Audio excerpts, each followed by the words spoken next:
জীবনের একটা পর্যায়ে এসে বাংলাদেশের প্রতিটি মধ্যবিত্ত পরিবারের ছেলের সামনে দুটি রাস্তা খোলা থাকে।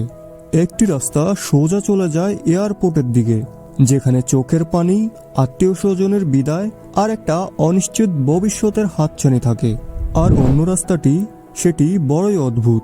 সেটি বাংলাদেশের ধুলোবালি মাখা রাস্তা, যেখানে পদে পদে অপমান, অনিশ্চয়তা, কিন্তু দিন শেষে নিজের মাটির গন্ধ। হ্যাঁ, আমি কথা বলছি আমাদের জীবনের সবচেয়ে বড় ডিলেমা নিয়ে। বিদেশ নাকি ব্যবসা? বিদেশ নাকি ব্যবসা?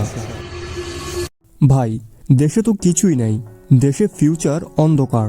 এই কথাটা আমরা দিনে অন্তত 10 বার শুনি, কিন্তু আসলেই কি তাই, নাকি আমরা শর্টকাট খুঁজছি? আজকে আমরা ইমোশন দিয়ে নয়, ক্যালকুলেটর দিয়ে হিসাব করব। পকেটের টাকা আর চোখের পানির দাম আজ পাল্লায় মাপা হবে। আপনি যদি ডিসিশন নিতে না পারেন যে পাসপোর্ট বানাবেন নাকি ট্রেড লাইসেন্স বানাবেন, তবে আগামী 8 মিনিট আপনার জীবনের মোড় ঘুরিয়ে দিতে পারে। সিট বেল্ট বেঁধে নিন, কারণ আজকের ফ্লাইটে আমরা স্বপ্নের আকাশে উড়ব না, বরং বাস্তবতার মাটিতে ল্যান্ড করব। তাহলে চলুন প্রথমে বিদেশের পোস্টমর্টম করা যাক। আমাদের সমাজে একটা অলিখিত নিয়ম আছে, ছেলে যদি বিদেশ থাকে তবে তার দাম বেশি। বিয়ের বাজারেও তার আলাদা কদর রয়েছে, কিন্তু এই স্ট্যাটাসের পিছনে লুকিয়ে থাকা গণিতটা আমরা কতজন বুঝি? ধরুন আপনি সিদ্ধান্ত নিলেন ইউরোপ বা মধ্যপ্রাচ্যে যাবেন।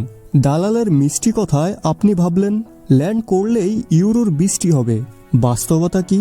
বর্তমানে একজন আনস্কিল বা অদক্ষ শ্রমিক হিসেবে ইউরোপে ভালো কোনো দেশে যেতে হলে আপনাকে কম করে হলেও 12 থেকে 15 লক্ষ টাকা খরচ করতে হবে। এই টাকাটা আসে কোথা থেকে? বাবার পেনশনের টাকা, গ্রামের শেষ সম্বল জমিটা বিক্রি করে, অথবা চড়া সুদে ঋণ নিয়ে। এখন লজিকটা বুঝুন। 15 লক্ষ টাকা ইনভেস্ট করে আপনি বিদেশে গেলেন, সেখানে গিয়ে দেখলেন কাজটা আসলে অফিসিয়াল কোনো জব নয়। আপনাকে হয়তো কনস্ট্রাকশনের কাজ করতে হবে, অথবা কোনো রেস্টুরেন্টে ডিশ ক্লিনার হিসেবে। হাড় ভাঙ্গা খাটুনির পর মাসে আপনার সেভিং হয়তো 40 থেকে 50 হাজার টাকা খরচ বাদ দিয়ে। এখন ক্যালকুলেটর হাতে নিন। 15 লক্ষ টাকা রিকভার করতে আপনার সময় লাগবে প্রায় 3 থেকে 4 বছর। তাও যদি আপনি প্রতি মাসে টাকা পাঠান এবং বাড়িতে কোনো অসুখ বিসুখ না হয়। অর্থাৎ জীবনের সোনালী যৌবনের 4টা বছর আপনি শুধু ঋণ শোধ করতেই কাটিয়ে দিলেন। আর এই 4 বছর আপনি থাকলেন কোথায়? 10 জন মানুষের সাথে গাদাগাদি করে একটা ছোট্ট রুমে, যেখানে প্রাইভেসি বলে কিছুই নেই, আপন মানুষের স্পর্শ নেই। ফেসবুকে আইফোন হাতে স্নো পড়া রাস্তার ছবি দেখে আপনার বন্ধুরা হয়তো ভাবছে দোস্ত লালে লাল, কিন্তু মাইনাস তাপমাত্রায় আপনার জমে যাওয়া হাত আর বুকের ভেতরের হাহাকারটা কি ছবিতে দেখা যায়? যায় না। এবার মুদ্রার উল্টো পিঠটা দেখি, ব্যবসা। শব্দটা শুনলেই আমাদের বাবা মায়ের হার্ট অ্যাটাক করার উপক্রম হয়। ব্যবসা করবি, লস খাবি তো, তার চেয়ে মামার সাথে কথা বল, ওমানে পাঠিয়ে দিক। এই ডায়লগটা পরিচিত লাগছে তো? কিন্তু আসুন সেই 15 লক্ষ টাকার অঙ্কটা এবার ব্যবসায় খাটাই। ধরুন আপনি বিদেশ না গিয়ে সেই 15 লক্ষ টাকার অর্ধেক মানে 7 লক্ষ টাকা দিয়ে দেশে কিছু একটা শুরু করলেন। সেটা হতে পারে একটা ছোট ই-কমার্স, একটা আধুনিক চায়ের ক্যাফে, গরুর খামার, কিংবা সিজনাল ফলের হোলসেল ব্যবসা। আর বাকি 8 লক্ষ টাকা ফিক্সড ডিপোজিট বা ইমার্জেন্সি ফান্ড হিসেবে রেখে দিলেন। লজিক কি বলে জানেন? ব্যবসায় লস হওয়ার সম্ভাবনা আছে, এটা সত্য, কিন্তু ব্যবসায় কম্পাউন্ডিং গ্রোথ বা চক্রবৃদ্ধি হারের একটা ম্যাজিক আছে। বিদেশে আপনার বেতন ফিক্সড, আপনি 10 ঘন্টা খাটলে যা পাবেন 12 ঘন্টা খাটলে হয়তো সামান্য বেশি পাবেন। কিন্তু ব্যবসায় আপনি যদি প্রথম 1 বছর মাটি কামড়ে পড়ে থাকেন, নিজের ইগো বা অহংকারকে পকেটে রেখে কাস্টমারকে স্যার করেন, তবে 3 বছর পর সে 7 লক্ষ টাকার ব্যবসা 70 লক্ষ টাকায় পৌঁছাতে পারে। এটা কোনো মোটিভেশনাল স্পিকারের কথা নয়, এটা পিওর বিজনেস ম্যাথমেটিক্স। দেশে এখন প্রচুর সুযোগ। মানুষ এখন ফুড ব্লগ দেখে খেতে যায়, অনলাইনে অর্গানিক খাবার খোঁজে, ভালো সার্ভিস পেলে দ্বিগুণ টাকা দিতেও রাজি থাকে। বিদেশে আপনি অন্যের স্বপ্ন পূরণ করছেন, আর দেশে আপনি নিজের সাম্রাজ্যের প্রথম ইট গাঁথছেন। রিস্ক? হ্যাঁ, রিস্ক আছে, কিন্তু বিদেশের কনস্ট্রাকশন সাইটে 50 তলা বিল্ডিং এর উপর ঝুলে থাকার চেয়ে কি নিজের দোকানের শাটারের তালা খোলার রিস্ক খুব বেশি?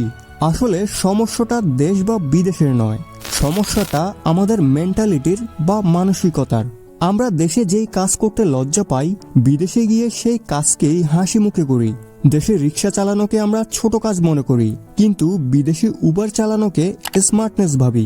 দেশে রেস্টুরেন্টের ওয়েটারের কাজ করলে মান সম্মান যায়, আর বিদেশে ওয়েটারের কাজ করলে সেটা হয় পার্ট টাইম জব। এই হিপোক্রেসি বা ভণ্ডামিটা যেদিন ভাঙবে, সেদিন আপনি আসল গেম চেঞ্জার হবেন।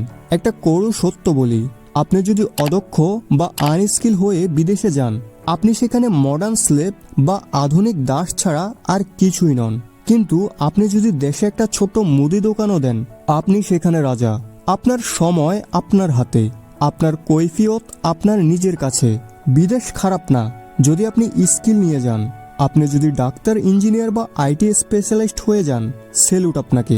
কিন্তু জমি বিক্রি করে সুদে টাকা নিয়ে লেবার ভিসা বা ভিজিট ভিসায় গিয়ে অবৈধ হয়ে পালিয়ে থাকার মধ্যে কোনো রোমান্টিসিজম নেই, আছে শুধু অপমান। মনে রাখবেন, পাসপোর্টের রং পাল্টালে ভাগ্য পাল্টায় না। ভাগ্য পাল্টাতে হলে নিজের ভ্যালু বাড়াতে হয়। তাহলে আপনি কি করবেন, সিদ্ধান্তটা সম্পূর্ণ আপনার। তবে একটা কথা মাথায় রাখবেন, জীবনটা কোনো রিহার্সাল নয়, এটা ফাইনাল পারফরমেন্স। আপনি যদি মনে করেন আপনি রোবটের মতো 18 ঘন্টা খাটতে পারবেন, ফ্যামিলি ছাড়া বছরের পর বছর কাটাতে পারবেন, এবং আপনার একমাত্র লক্ষ্য যদি হয় শুধুমাত্র টাকা, তাহলে বিদেশ আপনার জন্য। যান, রেমিটেন্স যোদ্ধা হয়ে দেশের চাকা সচল রাখুন। আমরা আপনাকে সম্মান করি। কিন্তু যদি আপনার বুকের ভেতর নিজের কিছু করার আগুন থাকে, যদি আপনি চান আপনার সন্তান আপনাকে চাকর হিসেবে না চিনে মালিক হিসেবে চিনুক, তবে ঝুঁকিটা দেশেই নিন। হ্যাঁ, এখানে সিস্টেম খারাপ, এখানে ব্যাংক লোন পাওয়া কঠিন, এখানে কাস্টমার পেমেন্ট আটকে দেয়, কিন্তু বিশ্বাস করুন, নিজের মাটির উপর দাঁড়িয়ে নিজের বিজয়ের পতাকা ওড়ানোর যে শান্তি, তা বিদেশের কোনো এসি রুমে পাওয়া যায় না। 15 লক্ষ টাকা দিয়ে অন্যের দেশে গোলামি করার চেয়ে 5 লক্ষ টাকা দিয়ে নিজের দেশে ছোট কোনো উদ্যোগ নিয়ে পথে নামা অনেক বেশি সম্মানের। ব্যর্থ হলে অভিজ্ঞতা হবে, আর সফল হলে ইতিহাস হবে। আজ রাতে আয়নার সামনে দাঁড়িয়ে নিজেকে প্রশ্ন করুন, আমি কি পালাতে চাই নাকি গড়তে চাই? পালানোর জন্য এয়ারপোর্ট আছে, আর গড়ার জন্য আপনার নিজের হাত দুটোই যথেষ্ট। ভিডিওটি যদি আপনার চিন্তার জানালায় সামান্য টোকা দিয়ে থাকে, তবে শেয়ার করতে ভুলবেন না। কে জানে, হয়তো আপনার একটি শেয়ারে কোনো এক তরুণের জমি বিক্রি হওয়া বেঁচে যাবে, অথবা নতুন কোনো উদ্যোক্তার জন্ম হবে। আপনার মতামত কি, বিদেশ নাকি ব্যবসা? কমেন্টে জানান। দেখা হচ্ছে পরের ভিডিওতে। ততক্ষণ পর্যন্ত স্বপ্ন দেখুন, সাহস রাখুন। আল্লাহ হাফেজ।